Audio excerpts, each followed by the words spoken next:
Midweek shard pulls for a fusion I said I was probably skipping. Well, this is how my raid life has been. Hello everyone, Bront, CatHerder here. We're having some fun talking Raid Shadow Legends, and we are here on the free to pause account because, well, there is a Hero's Path going on. I do want to thank Polarium and Raid Shadow Legends for sponsoring this video. You guys are absolutely amazing. And yeah, we have a Halloween path. It is by far the weirdest path I have ever seen, and I say mostly because I think it's the first shard pull event I have really seen since maybe I started playing Raid, where there is not a raid up or other weird thing going on over the course of the event. So there's no progressives, there's no improved chance to get anybody. It's just straight, hey, you want to pull shards? Well, here's some rewards for it. And that's it. And that's fine. So we're going to talk about the path, but first I do want to highlight one thing that is kind of cool. One of the things that Raid has implemented right here is they have done the minigame. They have brought the Elhain minigame back, so it will be Elhain versus the Spiders in a Diablo-esque style game. This was fun last year. Took a little bit of time. You do have to have Polarium play in order to get it, and it looks like you can get yourself a Primal Shard right here at the end, and then it looks like you can actually earn your way all the way up to either a Dark Elhain avatar or actually Dark Elhain. I am not sure which. I would honestly think at this level, and given what else they're giving, this would actually be Dark Elhain, because that is a rare, or not rare, but an epic you can already get for free. But if it's an avatar, you know, that's kind of cool too. Regardless, this is free resources for probably, you know, maybe an hour and a half of gameplay over the next week or so. This goes until the 5th, and generally what happens is the stages kind of unlock. So you'll be able to do like stage 1 through 3, and then stages 4 through 6 will unlock, and then stages 7 through 9 will unlock if it follows the same thing. There's a news article about it as well, and basically each one you can earn a certain number of limited points, and you have to max out each one of them to get all of the points. So kind of cool. It's free stuff. It was a lot of fun. You do need to have Polarium play. It does not take a lot of computing power to use, however, so if you can get to anybody with a PC, you should be able to install this and play this. You don't even have to play the game in the background. You can literally just play this on the account. So that's kind of cool. So with that said, let's get down into the path breakdown quickly and talk about that. So as we can see from farming Spider, I have gotten my way, you know, halfway down here. So I have done a lot of the Spider events, and I've gotten myself, you know, well, not too bad. I've gotten myself 5,400 and whatever points. It's actually a little more than that. It's almost 6,000 points. It's basically been about a 2-to-1 for energy to, or not 2-to-1, but a well, yeah, actually, yes, there's a 2-to-1 to what I've been earning in the Spider tournament. So I've maxed out the Spider tournament as well. I'm going to be doing some champion training in campaign. Definitely looking forward to getting the book. And of course, that will go down the other side. So my plan is to get this key, go to this other side here, probably over on this side here, because I don't need the extra day of free XP. I'd rather get these than the specific type charms, but it is what it is. But the brews are going to be more impactful, I think, for this account. Go down here, get this as well, and then get all of these fragments. And I'm probably going to pull enough to do almost all of it pretty much right now, so I can grab all this stuff when all is done. I am debating going for the Raphael soul, but I think I'm going to pass for it, and I'll show you some of the math in just a minute. But I think I'm going to save for a Leonardo soul, if there's a Leonardo soul in a path event, which hopefully there should be, and that would make the most sense. The fact that there needs to be a Leonardo soul event as well leads me to believe that it is going to be a path and not some other type of shard-based thing. I don't see them doing a shard-based thing with a competition for Leo's soul. While that would be, you know, something Polarium might do, that's something they've already done for Shredder.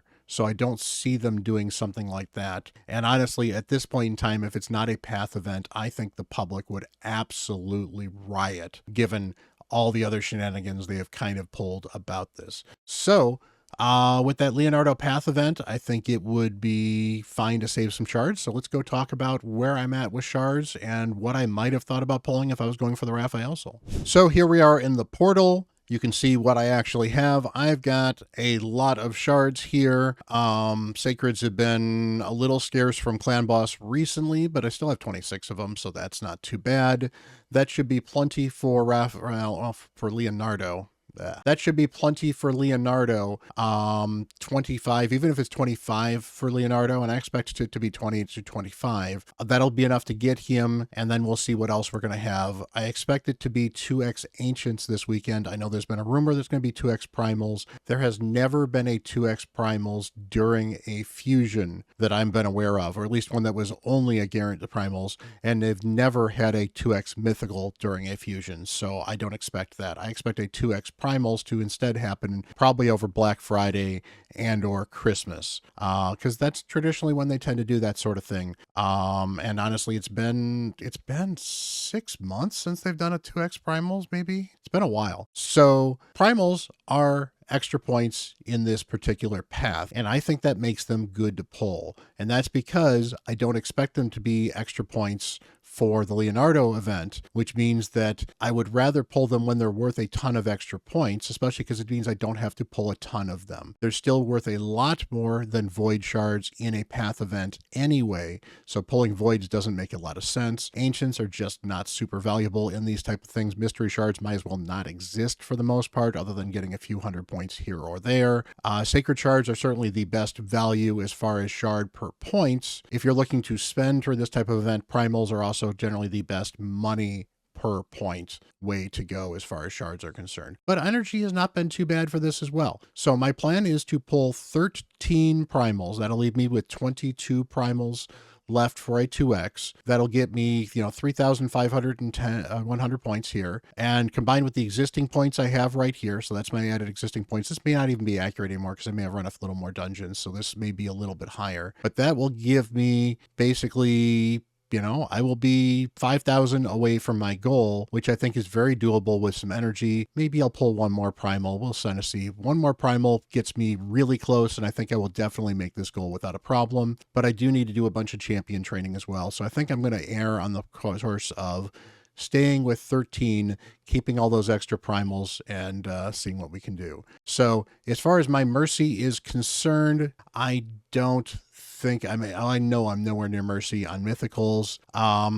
RSL Helper says I've pulled maybe 36 or 37 Primals. I know I have pulled more than that because I was yeeting them fairly regularly on the free-to-play early on. And I say fairly regularly, I maybe have yeeted 10 to 15 of them. But they were the best chance for me to get legendaries and epics at the time during the competition, so it made sense for me to yeet them then. And I know that RSL Helper has not always been up. But that said, I'm not near Mercy for anything. On top of that, one of the icky things about Primals is there is no Mercy for epics. So it is entirely possible I could pull 13 of these and get 13 rares. It is unlikely because I have a 16% chance of getting an epic. So my expected value for 13 of these boys is going to be 1.5 to 2 epics. And that's fine. Get a chance at a legendary would be kind of cool. Would be absolutely amazing to get a mythical. Would be cool. But I could use some nice epics. I'll definitely be able to use the rares for some food during this champion training. And I think this gives me the best of both worlds. And, who knows? Maybe if we're feeling good or feeling bad, I guess. I don't know. Maybe we'll pull that 14th one just for the video.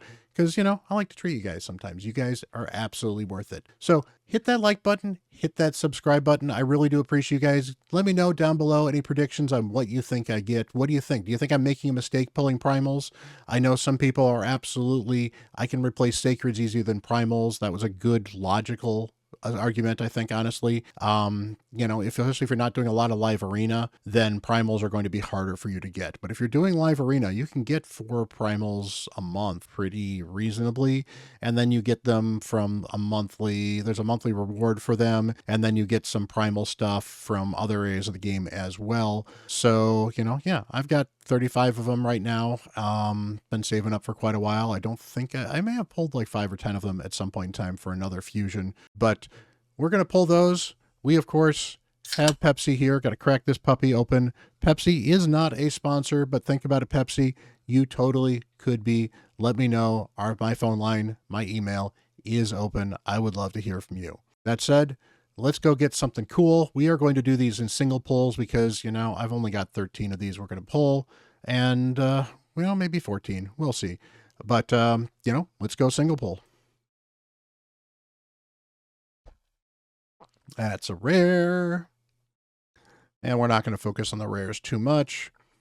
But that is going to get me some pumpkin coins, and I am looking for some cool Grinner. If you need a reviver early on in the Undead Horde, you could do worse than Grinner. He's not a great champion by any stretch of the imagination, but he has a revive, and I used him in my main for Faction Wars back before you could like empower things, and had all kinds of other bonuses on stats, and it was rough to make him work. Nowadays he'll be a lot easier to make work, and he does do some cool stuff if you can put the other stats on him as well. Chance of removing buffs if you book him up, AoE attack, and increase attack, whatever. He's okay. I guess you could put him in a stun set because he has that's a single target, not an AoE. All right, so let's keep on going. That's an epic. That is a Masamoto. Not particularly interesting. Double hitter, 10% chance, bookable to 30% of stealing a random buff. I don't think that's per hit either. Not great. AoE, decrease attack. Usable. Increase defense and turn meter fill. So, usable maybe. Before turn cooldown on that. 3 turn cooldown on this, and it's only a 50% chance, bookable to 75. Just no. There are much better epics, particularly in that faction too. Mother Superior. You've needed a speed in all battles aura. There's a good rare for it, and she does a decent amount of healing. She's actually not a bad one to hold on to for some Sacred Order support.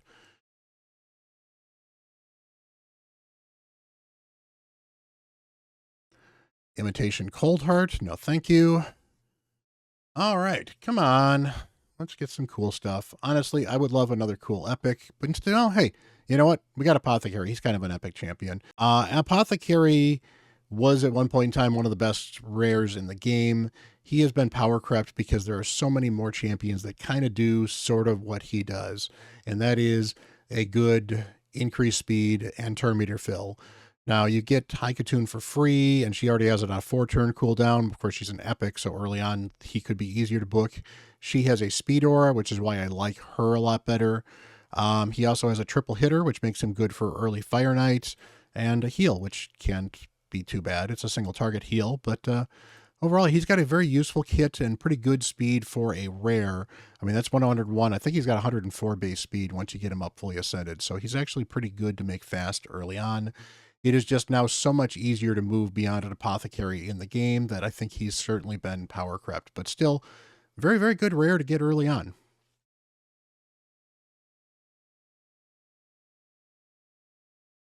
That is a Dwarf. Runic Warder, not particularly exciting.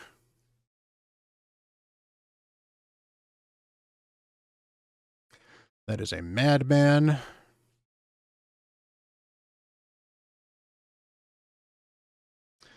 That is a Lore Keeper. Come on. So this is number 10. Maybe we'll get something cool. Or maybe we'll get more rares.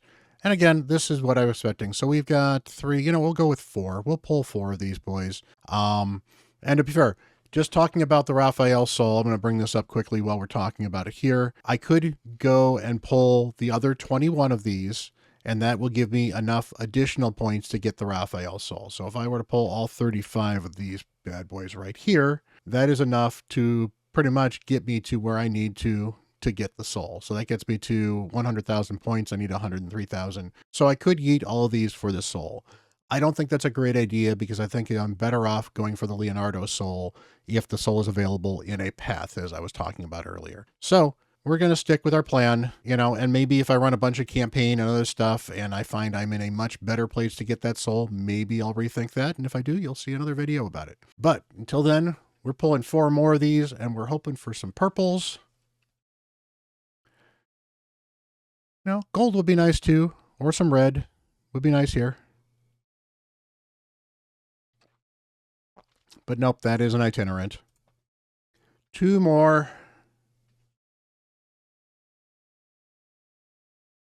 And all right, let's get an epic, please. Would be nice, Polarium. It's the bonus shard. Nope. Oh well, that is kind of what you get. That's why a lot of people call these things red ancients. Odds are not great. Now, when epics are rated up, these things are a monster to get a ton of epics because you're getting on a 1 in 3 chance you're getting an epic. It's pretty nuts. But yeah, you know, that's kind of what you get for pulling shards on a non-rate up event. All right, so just knocking off some of the path right here. Got this stuff here. As I said, I'm going to go down this way here.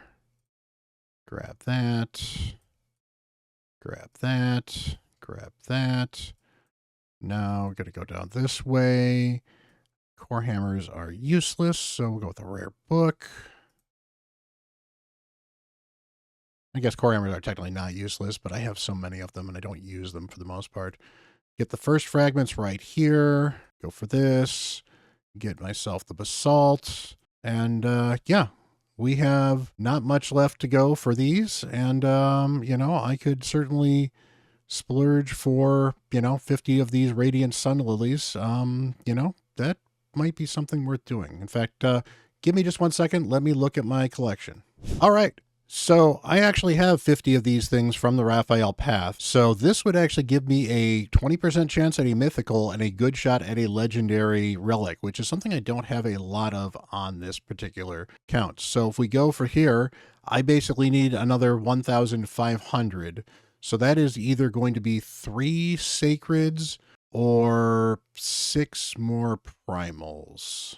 So actually be 5 more primals, wouldn't it? Because 5 more primals, well, let's just take a look at the math here quickly. 5 primals would get me 13,500, which means I would then be grinding the rest of this stuff here. Yeah, let's pull 5 more primals. I've already talked about the math where I think primals are the right thing to do here just because I think the sacreds are going to be more impactful for getting Leonardo.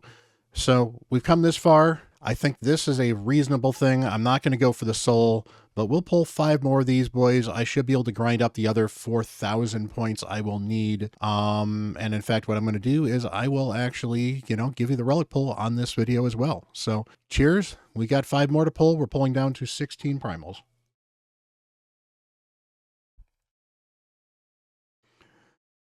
You know, and honestly, I would like 1 more epic.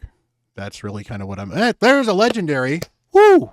Wow. Okay. That's cool. Kyoku is not necessarily a super meta champion, but she's going to be really good for this account. Maybe might be interesting to use in Clan Boss, although she outruns buffs a little bit. But she is one of the best tanks in the game. So a very, very good champion. Definitely going to be helpful for my faction wars.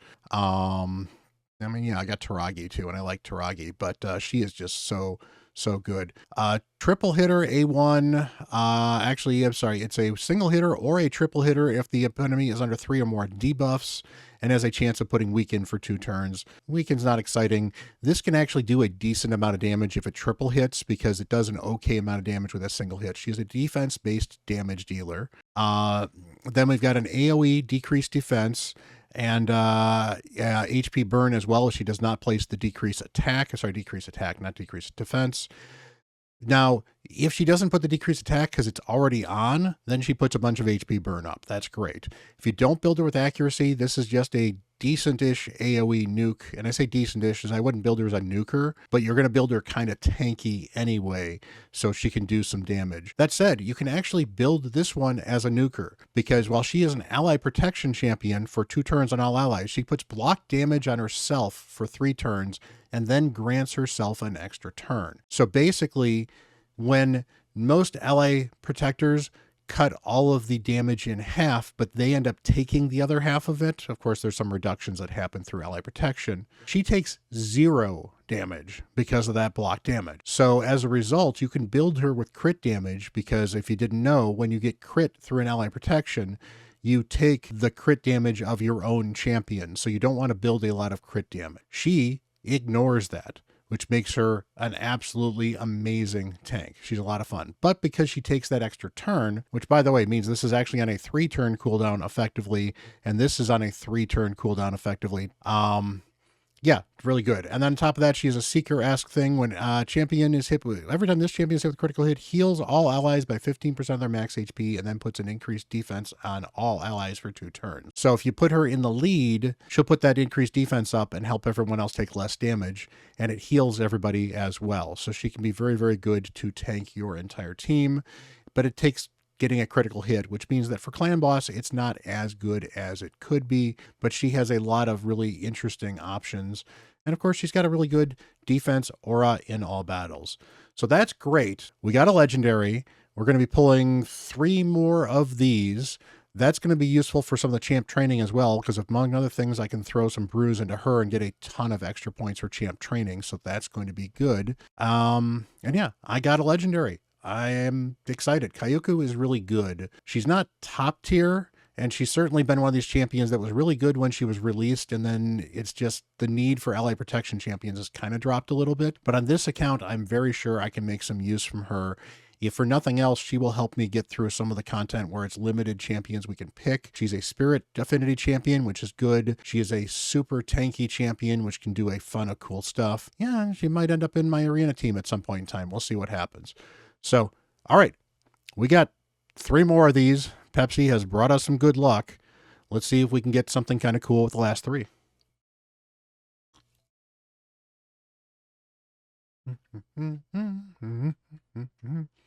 Eris, a clan boss, and I'm out of room because I didn't expect to be pulling a few more. Give me 1 second. I will be right back. All right, we got our 2 spaces left for the final 2 pulls. We definitely have 3 spaces, but we're not pulling 3. So let's get pulling. There's an epic. And that is a Tashada. That is a duplicate Tashada, so that will be a Faction Guardians if I don't have more than 2 of them. I have no idea what it is with this account and duplicate epics. You guys get a ton of duplicate epics, so let me know down below in the comments. I would love to hear from you guys, because it seems to me I'm getting more duplicate epics than I should. I guess when you end up with about 40 or 50% of them, you got a 50-50 shot of getting one new or not anyway, so. Last chart. Come on. Hey, it's a Bowsmith Flannan. I love this rare. Give yourself an ally attack. It's only one other ally, but it's an ally attack. He's got a double hitter with turn meter decrease and stun. And then on top of that, he's got decreased speed, AoE, and he gets an extra turn if he puts at least 3 of those up. Very, very good for Fire Knight, very good for progression, very good for faction wars and other limited content as well. One of the better rares in the game, honestly. I love this dude. So, there we go. So I promised you we would. Let me grind a few more points for the Halloween pass so we can get that one relic, and we'll be right back. All right, we're going to speed run this for the video. I have 1 more piece of room left, so there's an ancient shard crying to me. Come on, Pepsi. Nope, we got somebody with antlers. All right. To be fair, there are legendaries with antlers, but all right, so I just need to earn 4,000 more points here, and I've got enough energy and time to do that over the next day and a half. And honestly, campaign running, it gets you a lot of points per energy. It's over 2 to 1. It's just a little more random because you can also get other stuff from campaign as well. But it's honestly not a bad way to be doing this. And since we now have the champion training, I'm probably going to spend some time in campaign. I've got, decent amount of gems here, but I also have a bunch of stored energy from my dailies right here as well. I have the energy from the, what's it called? Tag team arena stuff right here. This refreshes in 14 hours as well, so I'll have that as well to dump into this stuff. I'm not too worried about getting that many points in the next day and a half without any issues. And if I have to spend a few gems, that's fine. We also, once the spider tournament ends, we got a Fire Knight tournament coming afterwards too, so I can farm some Fire Knight tomorrow. I could certainly farm some of the event dungeons. Not a bad way to go as well to get some points for this, because we do have this, and get a nice juicy soul up there. Those are nice to have for most people, honestly. So, yep. Anyway, I am delaying the inevitable. We have enough to craft a relic.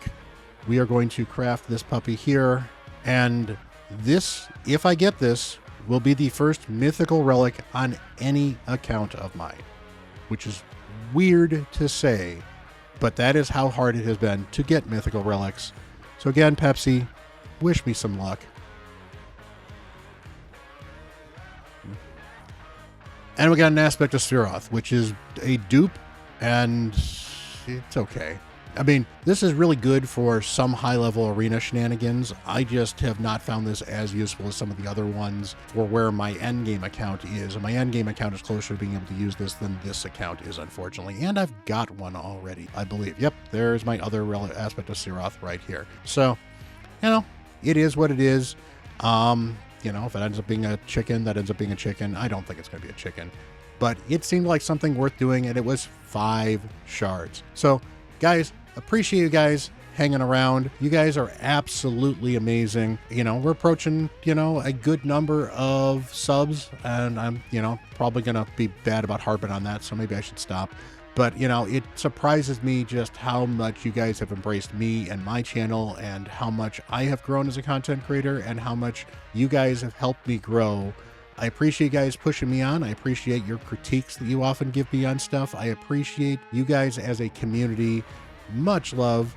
So, you know, again, hit that like button, hit that subscribe button. Really do appreciate you. I'd love to hear if you got anything interesting down below. Let me know if your predictions were right. You know, you can edit your prediction now and say, ha, I was right, or ha, I was wrong. I appreciate you guys. You guys are absolutely amazing. And hey, until the next video, I am Bront, CatHerder.